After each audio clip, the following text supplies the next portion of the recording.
Alongside Renee Montgomery, I'm George Sedano. Katie George, the third member of our team, will join us in a second. So, Renee, we've got these two teams. We've got some young players who were in the lottery on these particular rosters. Who are you most impressed on seeing today? You know, I always like to just talk about the group as a whole, but we know Davion Mitchell, the heavy hitters are always going to be the heavy hitters, but for guys, it's really important for all of them to just understand that there's going to be a star, but you can always steal the show. I always just like to say that, but Davion Mitchell, of course, Williams, those are going to be the ones we look at. Yeah, Zaire Williams against Sierra Canyon. Look, I know I'm getting old when a kid is out there saying, wow, I can't wait to play against Uncle LeBron. Yeah. I'm like, yo, wait a second. It's Uncle LeBron. So, but Zaire Williams, he is a talented young man, and he can do a lot of things on the floor. He can do a lot of things on the floor. They want to see him consistently knock down shots, but you can see right there he can finish around the basket. You know, he's a guy that they talk about that's going to have to gain weight and is going to have to really earn his way onto the lineup, maybe that 10th, 11th man rotation. But he's a guy that, as you can see here versus the Heat, 19 points, 6 for 10 free throw. And, of course, you mentioned Davion Mitchell earlier and who you were most impressed and interested in regards to the Sacramento Kings. He's not only just scoring and moving the ball and doing things like that, but, man, defensively, Renee, he has been playing like he is ready to win every single game. And he said it. He talked about it. He said, I'm one of those guys that I just love the game of the basketball. I love to compete.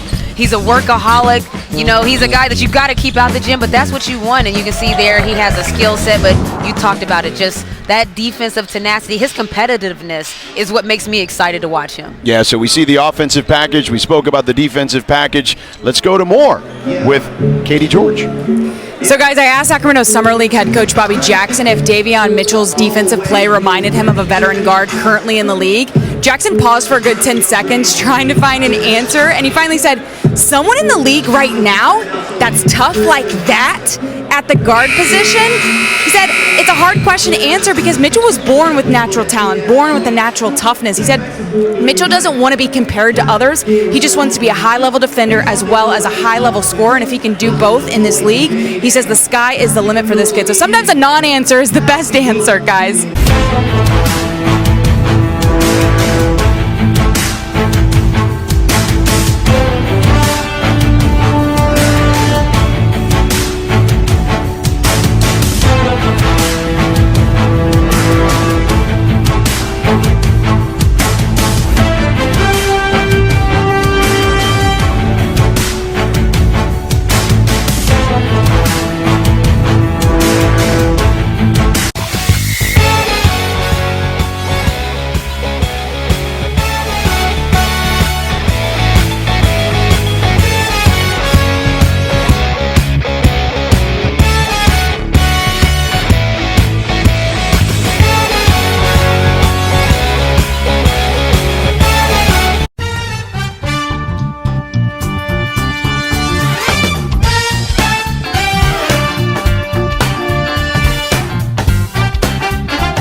George, the third member of our team, will join us in just a moment.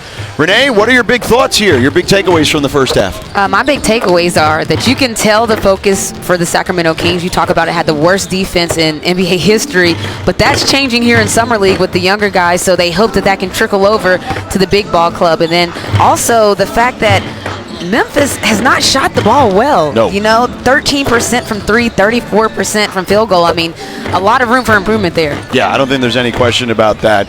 If you look at this Memphis squad, again, the team that they had been playing in Summer League with guys like Desmond Bain and Xavier Tillman, they're not out there. But Jamias Ramsey and Davion Mitchell have been doing work out there at the backcourt for the Kings. They really have, and they've been playing great defense. And if you look at the swarm that they have all over the Memphis team, that's probably why they're shooting poorly. I mean, they've gotten some open looks, but when you're getting so rushed by the defense, it makes you rush your shot, and that's definitely a result. 13% from three, 34% total. Oh, that was filthy right there. Little nightcap on the halftime, but it was rightly fitting because Mitchell and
Kings up 7. Renee, a frenetic pace here in the third quarter. it has. The offense have picked up. We had a little mini shootout happening, but players are knocking down tough shots, and there's some watch your heads happening. I see. Oh, and there's been some tumbles.